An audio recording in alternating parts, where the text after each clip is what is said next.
नमस्कार दोस्तों, जी के सुरेश चौधरी चैनल में आपका फिर से स्वागत है। आज हम लोग बात करेंगे तुगलक वंश की। अपनी दिल्ली सल्तनत काल चल रहा है और इसी दिल्ली सल्तनत काल का जो एक पार्ट है, यानी कि ये वंश दिल्ली सल्तनत के काल के अंतर्गत ही आता है।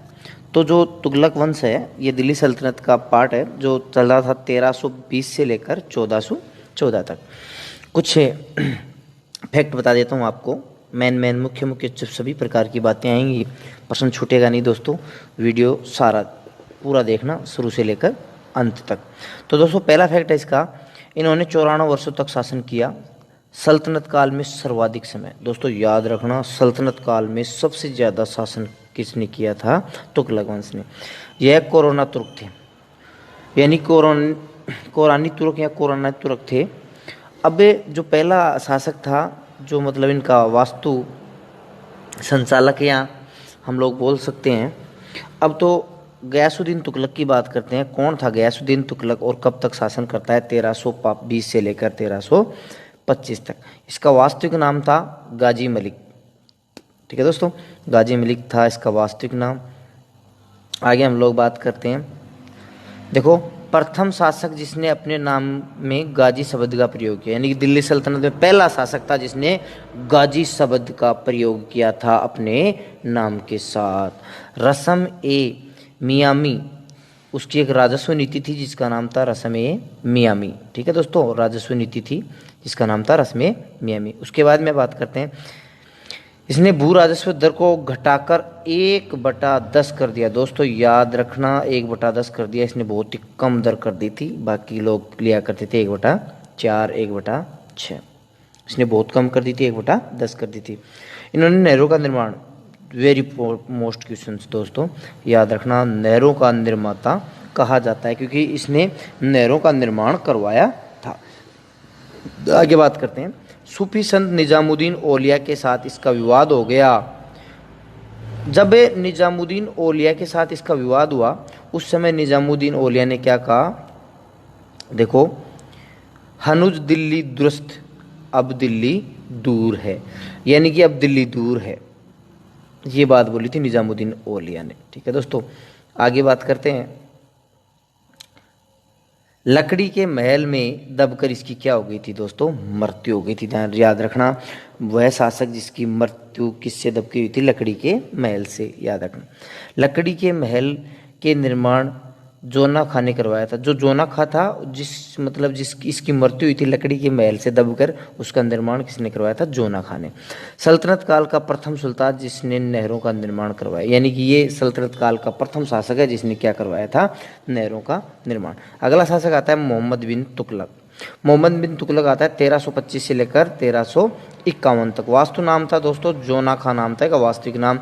यह निजामुद्दीन औलिया का शिष्य था, शिष्य बोल दो या इसका अनुयायी था।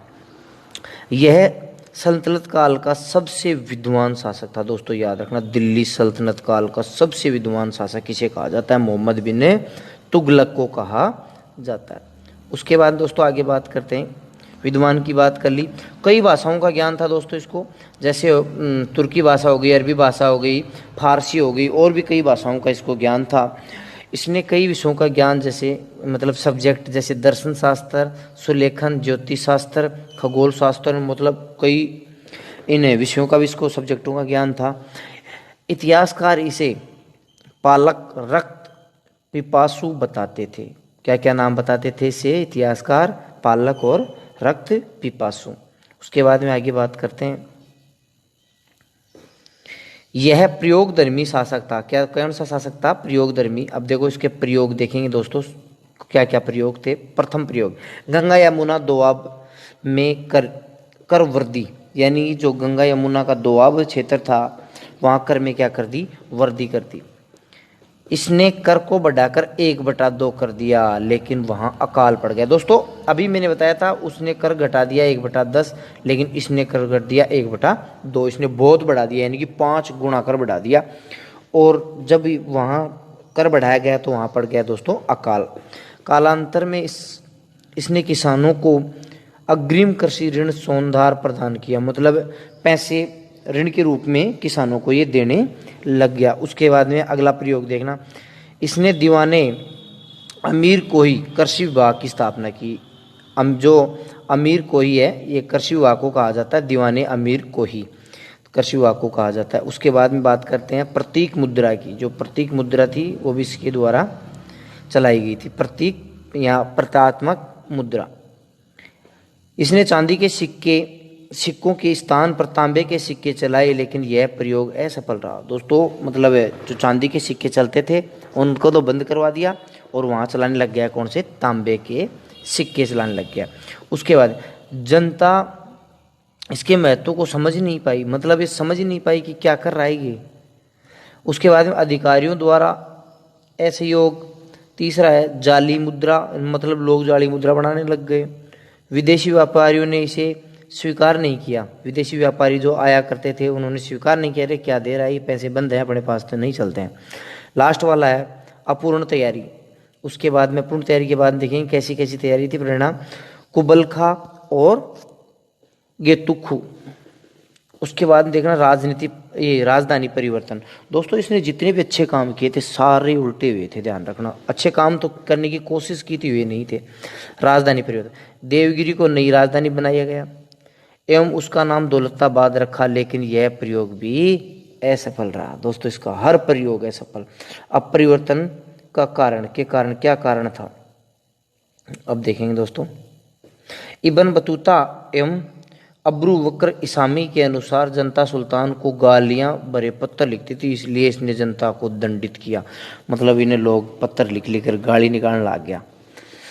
उसके बाद में बात करते हैं बरनी के अनुसार सल्तनत के केंद्र में राजधानी स्थापित की। यानी कि बरनी के अनुसार सल्तनत के केंद्र में राजधानी स्थापित की। फिर उसके बाद में कुछ इतिहासकारों के अनुसार मंगोलों के आक्रमण से बचने के लिए राजधानी परिवर्तित किया गया। उसके बाद दोस्तों आगे बात करते हैं। इस समय मंगोलों ने भारत पर एक बार आक्रमण किया, उसका नेता था तमरासीन।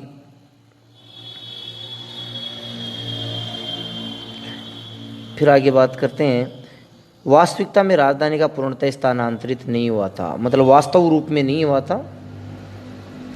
अब देखो दोस्तों आगे बात कर लेते हैं। हमें दिल्ली टकसाल के सिक्के प्राप्त होते हैं। अरबी यात्रा अब्बासी दो राजधानियों का उल्लेख करता है। खुरासान अभियान के जो उसके बाद में बात करते हैं मोहम्मद बिन तुगलक था। ये मोहम्मद बिन तुगलक ने 3.70 लाख सैनिकों को भर्ती किया एवं उन्हें अग्रिम वेतन दिया। एक्स्ट्रा ही वेतन दे दियो, लो भाई एक्स्ट्रा पैसा लो लेकिन काम मेरे कन करो। कालांतर में यह योजना रद्द हो गई, मतलब आगे चलकर यह योजना भी इसकी क्या हो गई दोस्तों, असफल हो गई। कराचील अभियान, अब देखो दोस्तों इसका एक अभियान और इसकी सेना कराचील अभियान पर गई, लेकिन आपदा के कारण समाप्त हो गई। मात्र 3 लोग जीवित रहे, 3 ही लोग। तुगलक ने उनकी हत्या कर दी। सर्वाधिक विद्रोह इसी के समय हुए सल्तनत काल में, याद रखना दोस्तों, सर्वाधिक इसी के काल में हुए। आगे बात कर लेते हैं। इसके समय सल्तनत सबसे विस्तृत था। यह धार्मिक रूप से सहिष्णु शासक था। होली उसका पसंदीदा त्यौहार था, होली का त्यौहार बहुत ही पसंद। इब्न बतूता की बात कर लेते हैं। मोरक्को का निवासी था। मोरक्को पड़ता है दोस्तों अफ्रीका में। ये इब्न बतूता अफ्रीका का अफ्रीका का था, ये इतिहासकार था इब्न बतूता। और इसी के साथ आगे बात करते हैं। 1333 में भारत आया दोस्तों। कब आया था ये भारत? 1333 में। तुगलक ने इसे दिल्ली में काजी के पद पर नियुक्त किया। काजी के पद पर नियुक्त कर दिया कि भाई तू तो काजी बन जा। आते ही इसे कुछ दिनों के लिए जेल में डाला, मतलब कुछ दिनों बाद में इसको जेल में भी डलवा दिया बेचारे को। तुगलक ने इसे दूत बनाकर चीन भेज दिया। यानी कि दूत बना, चलो भाई तू दूत जा और वो चीन जा और वहाँ की जो भी बातें हैं सारी की सारी मुझे बता। इसने अपना यात्रा वृतांत चीन में जाकर लिखा। रहला जो अरबी भाषा में है वो लिखा, अरबी भाषा में रहला लिखा।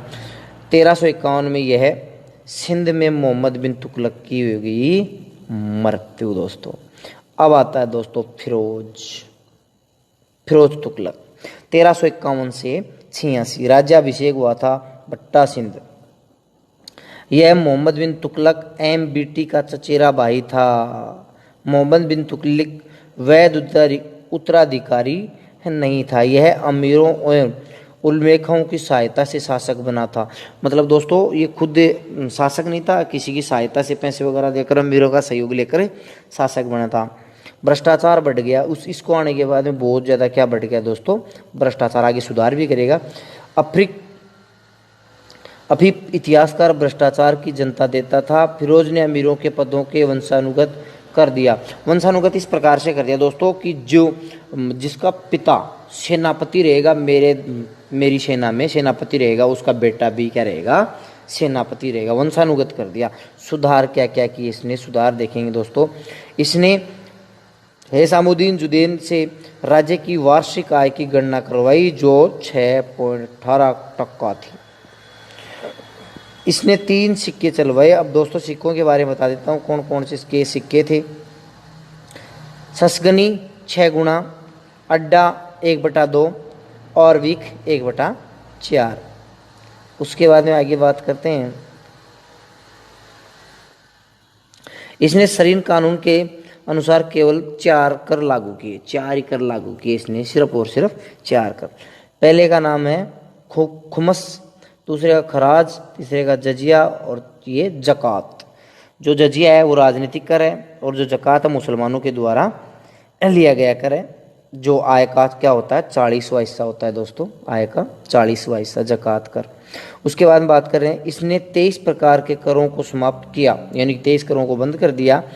और इसे क्या कहा जाता है, इसने नहरों का निर्माण करवाया। प्रमुख नहरें राजाबाई और उलुग खानी ये नहरें थी। इसने 300 शहरों की स्थापना की जिनमें प्रमुख शहर हो गया फोराज शाह कोटला, 5वीं दिल्ली, जिसे क्या कहा जाता है दोस्तों 5वीं दिल्ली। और भी कुछ शहर हैं, फिरोजाबाद हो गया, फिरोजपुर हो गया, हिसार फिरोजा हो गया, फतेहाबाद हो गया। फतेहाबाद दोस्तों अपने पुत्र फतेह खान की याद में। फिर हो गया जौनपुर अपने भाई जोना खां की याद में, जौनपुर। उसके बाद दोस्तों आगे बात कर लेते हैं। इसने 1200 उद्यानों का निर्माण कराया। जो 12 उद्यान होते हैं उनको 1200 का क्या करवाया, निर्माण करवाया। इसने कुछ विभागों की स्थापना की। अब देखो विभाग देखना कौन कौन से हैं। दीवाने खैरात यानी कि जिसमें दान विभाग हुआ करता था गरीब मुसलमानों के लिए, ओनली मुसलमानों के लिए खैरात बटा करती थी। फिर आता है दीवान इस्तिहाक, ये आती है पेंशन विभाग। को बुढ़ो हो जाए, मतलब सेना में थार बूढ़ा होने के बाद में इसको पेंशन दिया करता। दीवाने बदनाग, और ये भी क्या था मुस्लिम, ये गुलाम विभाग था। उसके बाद में बात करते हैं आगे छपा खाना। इसमें भी क्या क्या हुआ करता था, चिकित्सा वगैरह हुआ करती थी। इसने एक सिंचाई कर लागू कर दिया। एक सिंचाई कर क्या कर दिया, लागू कर दिया मुसलमानों की भूमि के ऊपर। उसके बाद दोस्तों ये बात करते हैं अभियानों की। दोस्तों बात करते हैं अभियान कौन कौन। फिरोज शाह तुगलक अच्छा सेना नायक नहीं था। इसने बंगाल व सिंध का अभियान किया। सिंध अभियान के अत्यंत पूर्व विस्तृत अभियान कहा जाता है। धार्मिक नीति, इसकी माँ हिंदू थी। इसकी माँ क्या थी, हिंदू थी। इसने ब्राह्मणों पर क्या कर दिया दोस्तों, जजिया कर चालू कर दिया। बंगाल अभियान से लौटते समय पुरी में जगन्नाथ मंदिर को तुड़वाया। इसने ज्वाला देवी मंदिर जो हिमाचल प्रदेश है उसको भी क्या करवा दिया दोस्तों, तुड़वा दिया था। ज्वाला देवी का मंदिर है उसको भी तोड़वा दिया था। ज्वाला देवी के मंदिर में प्रांत संस्कृत पांडुलिपियों को फारसी में अनुवाद करवाया, यानी कि भाषा चेंज कर दी। वहाँ पे जो लिपियाँ पड़ी थी उसमें अनुवादन अजीजुद्दीन इसके द्वारा किया गया था। अनुवाद का नाम था अल्लाही फिरोज शाही। उसके बाद दोस्तों आगे बात करते हैं फिरोज की आत्मकथा। फिरोज की आत्मकथा है फुतुहात फिरोज शाही। जियाउद्दीन बरनी की पुस्तकें। अब जो बरनी था उसकी पुस्तकें देख लेना, तारीख़ फिरोज शाही और फतवाए जहादारी। फिर उसके बाद में आती है तारीफ़ फिरोज शाही। एक अन्य पुस्तक और है, लेखक ये होगी सीरत-ए-फिरोज़शाही पुस्तक, इसमें नहरों की जानकारी मिलती है दोस्तों। जो ये पुस्तक है ये सीरत-ए-फिरोज़शाही, इसमें नहरों की जानकारी मिलती है। फिरोज के आर्थिक सुधारों का श्रेय उसके मंत्री खान जहां तेलंगानी को जाता है। यह तेलंगानी एक ब्राह्मण था। इसका वास्तविक नाम क्या था दोस्तों? कन्नू था। अब दोस्तों आता है दोस्तों गयासुद्दीन तुगलक। गयासुद्दीन तुगलक की कोई खास बात नहीं है, 1386 में आया था, 1386 में ही चला गया। इस समय गुलाम अत्यधिक शक्तिशाली हो गए थे। सल्तनत कई भागों में विभाजित हो गई थी इसके शासनकाल में। फिर आता है नासिरुद्दीन महमूद, 1394 से लेकर दोस्तों 1412 तक। देखो दोस्तों उसकी बात कर लेते हैं। सल्तनत दिल्ली से पालम तक फैला हुआ था। 1398 तैमूर ने भारत पर आक्रमण किया, दिल्ली को लूट लिया। सुल्तान दिल्ली छोड़कर भाग गया। जो सुल्तान था नासिरुद्दीन महमूद, ये दिल्ली छोड़कर भाग गया। एक भिखारी दौलत ने तैमूर को लंगड़ा कहा। तैमूर लंग, तैमूर लंग, तैमूर लंग। एक भिखारी ने दौलत ने क्या कहा? तैमूर कहा कि तैमूर लंग। तैमूर भारतीय कारीगरों को अन्य साथ समरकंद लेकर आया। फिर उसके बाद में भारतीय कारीगरों के समरकंद में तैमूर के मकबरे का क्या करवाया दोस्तों? निर्माण करवाया। अब आता है दौलत खां लोधी, और जो दौलत खां लोधी है ये लास्ट है दौलत खां लोधी। 1412 से लेकर दोस्तों 1414 तक चला था। खिजर खां ने इसकी क्या कर दी थी दोस्तों? हत्या कर दी थी। अब आगे आपको पता ही है, आगे जो सैयद वंश चलेगा, ये सैयद वंश चलेगा, ये दोस्तों इसी का नाम क्या आता है दोस्तों? खिजर वंश। ठीक है दोस्तों, इसी खिजर वंश मैंने बताया था अभी आपको। खिजर खान ने इसकी क्या कर दी थी? हत्या कर दी थी, और एक नया वंश चला दिया था सैयद वंश, जिसे खिजर वंश भी कहा जाता है। ये 1414 से लेकर 1451 तक चलेगा। दिल्ली सल्तनत काल का सबसे छोटा वंश है दोस्तों। इसकी बात दोस्तों हम करेंगे अगले वीडियो में। धन्यवाद दोस्तों। अगर दोस्तों अभी तक आपने हमारा चैनल सब्सक्राइब नहीं किया तो कृपा करके ये सब्सक्राइब कर देना। वीडियो पसंद आए तो दोस्तों लाइक कर देना और अपने दोस्तों को शेयर कर देना। ठीक है दोस्तों, धन्यवाद दोस्तों।